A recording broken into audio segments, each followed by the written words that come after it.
और इफाले हाउसफेडर पेन्शन सञ्चालकालयৰ কাৰ্যালয়ত উৎকোচ লৈ গ্ৰেপ্তাৰ হ'ল কৰ্মচাৰী 500 টকা উৎকোচ লৈ গ্ৰেপ্তাৰ পেন্সন সঞ্চালকালয়ৰ কৰ্মচাৰী জেনিফাৰ আহমেদ পেন্সন সঞ্চালকালয়ৰ কাৰ্যালয়ৰ সিনিয়ৰ এছিষ্টেণ্ট হিচাপে কৰ্মৰত হাতীগাঁও আৰক্ষীয়ে গ্ৰেপ্তাৰ কৰে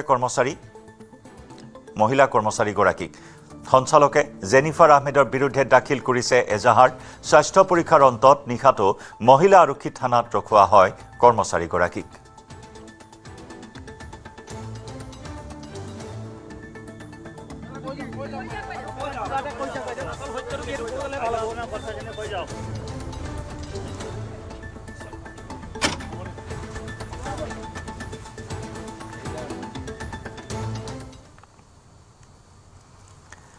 মহানগৰীত পুনৰ চিলনী চুৰৰ সন্ত্ৰাস দিনেশ গোস্বামী উৰণ সেতুৰ তলত চিলনী চুৰৰ সন্ত্ৰাস প্ৰিয়মগিৰি আৰু সাভেৰা বিল্ডিঙৰ সন্মুখত চেইন কাঢ়ি পলাল দুৰ্বৃত্ত পুৱা 7 মান বজাত মহিলাৰ চেইন কাঢ়ি পলাল চিলনী চোৰ ৰাজ্যৰ তৎপৰতাত স্কুটি এৰি পলায়ন কৰে চিলনী চোৰে চিচিটিভিত বন্দী হৈছে এই দৃশ্য যিমানে চিলনী চুৰৰ বিৰুদ্ধে মহানগৰ আৰক্ষী অভিযান তীব্ৰতৰ কৰি তুলিছে তাৰ পিছতো কিন্তু একাংশক নাকি লগাবলৈ সক্ষম হোৱা নাই ইয়া পুৱাৰ ভাগত প্ৰাতঃভ্ৰমণলৈ ওলাই অহা এগৰাকী মহিলা সেই মহিলাগৰাকীক টাৰ্গেট কৰি ললে দুৰ্বৃত্তই চাওক কেনেদৰে চোচৰাই টানি আজৰি মহিলাগৰাকীক পথত বগৰাই ডিঙিৰ পৰা সোণৰ চেইন কাঢ়ি পলাল এই দুৰ্বৃত্ত চিচিটিভিত বন্দী হৈছে এই দৃশ্য লোকচক্ষুৰ সন্মুখতে ঘটি গ'ল এই ঘটনা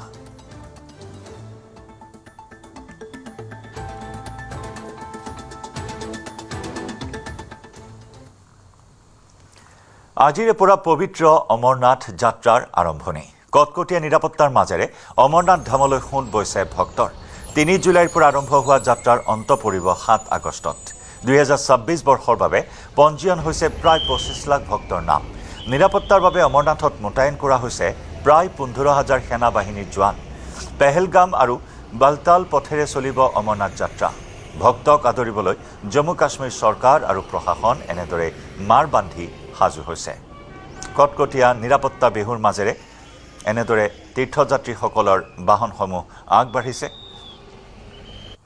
3 জুলাইৰ পৰা আৰম্ভ হোৱা যাত্ৰাৰ অন্ত পৰিব অহা 7 আগষ্টত 2026 বৰ্ষৰ বাবে পঞ্জীয়ন হৈছে প্ৰায় 25 লাখ ভক্তৰ নাম নিৰাপত্তাৰ বাবে অমৰনাথত মোতায়েন কৰা হৈছে প্ৰায় 15,000 সেনা বাহিনীৰ জোৱান এনেদৰে অবৈধ নিৰাপত্তা বিহুৰ মাজেৰে অমৰনাথ যাত্ৰীসকল আগবাঢ়িছে পেহেলগাম আৰু বালতাল পথেৰে চলিব অমৰনাথ যাত্ৰা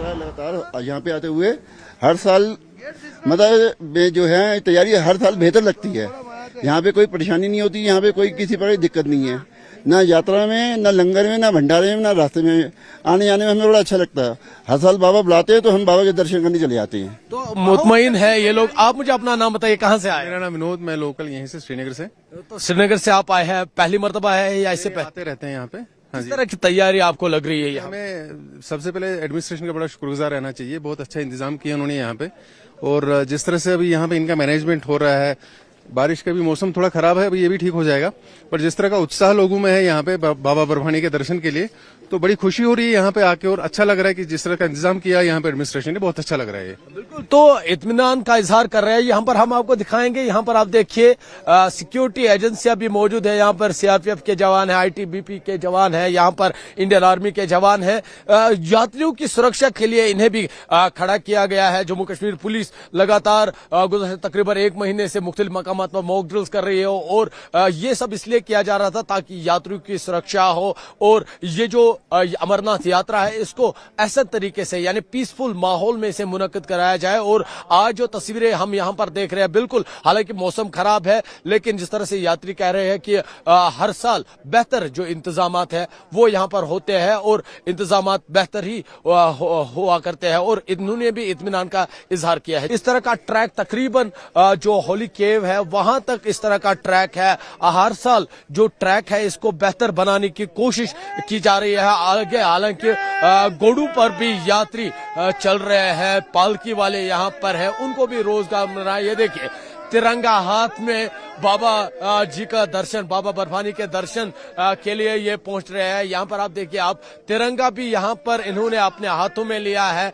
और क्योंकि यहाँ पर जोश है, यहाँ पर मुख्तलिफ स्टेट से जो लोग आए हैं, डिफरेंट कल्चर से लोग यहाँ पर पहुंचे हैं, लेकिन एक ही कतार में सब यहाँ पर खड़े हैं और सब इंतजार कर रहे हैं कि कब इन्हें आगे जाने का मौका मिलेगा और कब ये बाबा बर्फानी के दर्शन करेंगे, क्योंकि हर कोई यहाँ पर इंतजार कर रहा है। और यहाँ पर आप देखिए लंबी कतार है। हालांकि मौसम का चैलेंज बना है, मौसम की वजह से लोगों में कहीं ना कहीं परेशानी का भी सामना करना पड़ रहा है।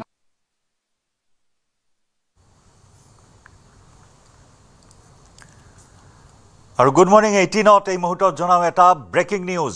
নলবাৰী কাণ্ডৰ ভুক্তভোগী মৃদুমুদ্ৰা ডেকাৰ মৃত্যু। চিকিৎসাধীন অৱস্থাত GMCHত মৃত্যু মৃদুমুদ্ৰা ডেকাৰ। 31 মেত সংঘটিত হৈছিল ৰাজ্য কঁপাই যোৱা সেই ঘটনাটো। লাভ জেহাদৰ বলি হৈছিল মাধুৰ্য বৰ্মন নামৰ এজন যুৱক। মৃদুমুদ্ৰা ডেকাৰ মৃত্যু হৈছে এইখিনি মুহূৰ্তৰ ডাঙৰ খবৰ। নলবাৰী কাণ্ডৰ ভুক্তভোগী মৃদুমুদ্ৰা ডেকা GMCHত চিকিৎসাধীন হৈ আছিল। 31 মেত সংঘটিত হৈছিল ৰাজ্য কঁপাই যোৱা সেই বৰ্বৰ ঘটনাটো। GMCHত মৃত্যু হয় মৃদুমুদ্ৰা ডেকাৰ। চিকিৎসাধীন হৈ আছিল দীৰ্ঘদিনৰে পৰা। প্ৰথম অৱস্থাত জটপৰণাস্তি চেষ্টা চলাই চিকিৎসকে বিপদমুক্ত বুলি কৈছিল যদিও স্বাস্থ্যৰ অৱনতি ঘটে আৰু অৱশেষত মৃত্যুমুখত পৰে মৃদুমুদ্ৰা ডেকাও। মৃদুমুদ্ৰা ডেকাৰ সম্পৰ্কীয় ভাতৃ মাধুৰ্য বৰ্মন হত্যাৰ বলি হ'বলগীয়া হৈছিল। লাভ জেহাদৰ বলি হ'বলগীয়া হৈছিল।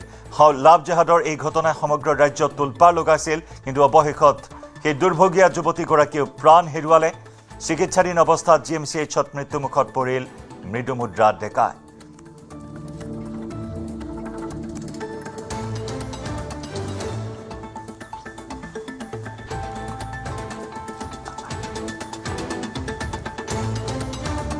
আমাৰ সতীৰ্থ সাংবাদিক বিষ্ণু শইকীয়াৰ সৈতে আমি এই মুহূৰ্তত সংযুক্ত হৈছোঁ। বিষ্ণু, সমগ্ৰ ৰাজ্য জোকাৰি যোৱা সেই ঘটনা, সেই বৰ্বৰ ঘটনাৰ ভুক্তভোগী দুৰ্ভগীয়া মৃদুমুদ্ৰা ডেকাইও মৃত্যুমুখত পৰিল। জয়ন্ত, আচলতে অত্যন্ত দুৰ্ভাগ্যজনক খবৰ যে 31 মেত যি ঘটনা সংঘটিত হৈছিল, মৃদুমুদ্ৰা আৰু তেওঁৰ ভাতৃ মাধুৰ্য বৰ্মনক আক্ৰমণ কৰিছিলে। তাৰপিছত মাধুৰ্য বৰ্মন চিতাতে মৃত্যু হৈছিল। কিন্তু তাৰপিছতো মৃদুমুদ্ৰা ডেকা সংকটজনক অৱস্থাত GMCHত চিকিৎসাধীন হৈ আছিল দীৰ্ঘদিন ধৰি। আৰু আজি পুৱা প্ৰায় 7:30 তেখেতৰ মৃত্যু হয় বুলি ঘোষণা কৰে GMCHৰ চিকিৎসকসকলে। গতিকে বিষয়টো অত্যন্ত দুখৰ এটা খবৰ আৰু সকলোৱে ভাবিছিল যে মৃদুমুদ্ৰা ডেকা পুনৰ তেওঁ সুস্থ হৈ উভতি আহিব বা পৰিয়ালৰ লোকসকলে যথেষ্ট চেষ্টা কৰিছিল। চিকিৎসকসকলেও যৎপৰোনাস্তি চেষ্টা চলাইছিল, কিন্তু যিহেতু তেওঁৰ আঘাত যথেষ্ট গুৰুতৰ আছিল, হাওঁফাওঁতো তেওঁৰ আঘাত সানিছিলে চুৰিয়ে। গতিকে তেনে অৱস্থাতো বহুদিন তেওঁক চিকিৎসা কৰি থকা হৈছিল, যদিও চিকিৎসকসকলৰ প্ৰচেষ্টাই যেন তেওঁ সজীৱ হৈ নুঠিলে, হাৰ মানিবলগীয়া হ'ল অৱশেষত। আৰু আজি পুৱাৰ ভাগত তেওঁৰ প্ৰায় 7:30 মৃত্যুৰ খবৰ শোকাহত কৰিছে সমগ্ৰ ৰাজ্যকে। তেওঁৰ আজি গৃহ নলবাৰীতো শোকৰ চাপ পৰিছে আৰু ইতিমধ্যে তেখেতৰ মৃতদেহ নশ্বৰদেহ মৰণোত্তৰ পৰীক্ষাৰ বাবে GMCHৰ যি মৰ্গ আছে সেই মৰ্গলৈ প্ৰেৰণ কৰা হৈছে। গতিকে অত্যন্ত এটা দুখৰ খবৰ। সকলোৱে ভাবিছিলে যে মৃদুমুদ্ৰা ডেকা এইগৰাকী প্ৰতিভাৱান যি ছাত্ৰী আছিল, 31 মেত অনাকাংক্ষিত এটা পৰিস্থিতিৰ সৃষ্টি হ'ল আৰু অবাঞ্ছিত এটা পৰিস্থিতিৰ সন্মুখত তেওঁ ৰৌজালিৰ হাতত আক্ৰমণৰ সন্মুখীন হ'বলগীয়া হৈছিল। আৰু পৰৱৰ্তী সময়ত তেওঁৰ ভাতৃ, তেওঁৰ লগত যোৱা মাধুৰ্য বৰ্মন, তেওঁৰ ভাতৃয়ে যি চিতাতে মৃত্যু সাৱটি ল'বলগীয়া হৈছিল সেই আক্ৰমণৰ ফলত। আৰু দেখা গৈছিল যে লগে লগে সমগ্ৰ নলবাৰীও নহয়, সমগ্ৰ ৰাজ্যতে ইয়াৰ এটা যথেষ্ট প্ৰতিক্ৰিয়াৰ সৃষ্টি হৈছিল, যিহেতু তেখেত এগৰাকী যথেষ্ট সম্ভাৱনাময়ী মেধাৱী ছাত্ৰী আছিল আৰু যথেষ্ট তেওঁ সামাজিকভাৱেও পৰিচিত আছিল। গতিকে মৃদুমুদ্ৰা ডেকাৰ মৃত্যুক লৈ নলবাৰীতে নহয় সমগ্ৰ ৰাজ্যতে শোকৰ ছাপ পৰিছে। আৰু ইয়াৰ লগে লগে দেখা গ'ল যে মাধুৰ্য বৰ্মন, মৃদুমুদ্ৰা ডেকা দুয়ো যি ধৰণে কৰুণ মৃত্যু সাৱটি ল'লে, ইয়াৰ মূল পৰিণতি আচলতে লাভ জেহাদ বুলি কোৱা হৈছিলে সেই সময়তো, আৰু ই পৰৱৰ্তী সময়ত পোহৰলৈ আহিছিল। এতিয়া বিষয়টো যথেষ্ট এটা গম্ভীৰ বিষয়। আৰু এই মুহূৰ্তত যিহেতু পৰিয়ালৰ লোকসকল গুৱাহাটী মেডিকেল কলেজ হাস্পতালত আছে, তেওঁলোকে মৰণোত্তৰ পৰীক্ষাৰ বাবে প্ৰস্তুতি চলাই আছে। আৰু তাৰ পাছতে মৰণোত্তৰ পৰীক্ষা কৰাৰ পাছতে মৃদুমুদ্ৰা ডেকাৰ নশ্বৰদেহ গৃহ চহৰ নলবাৰীলৈ লৈ যোৱা হ'ব। জয়ন্ত।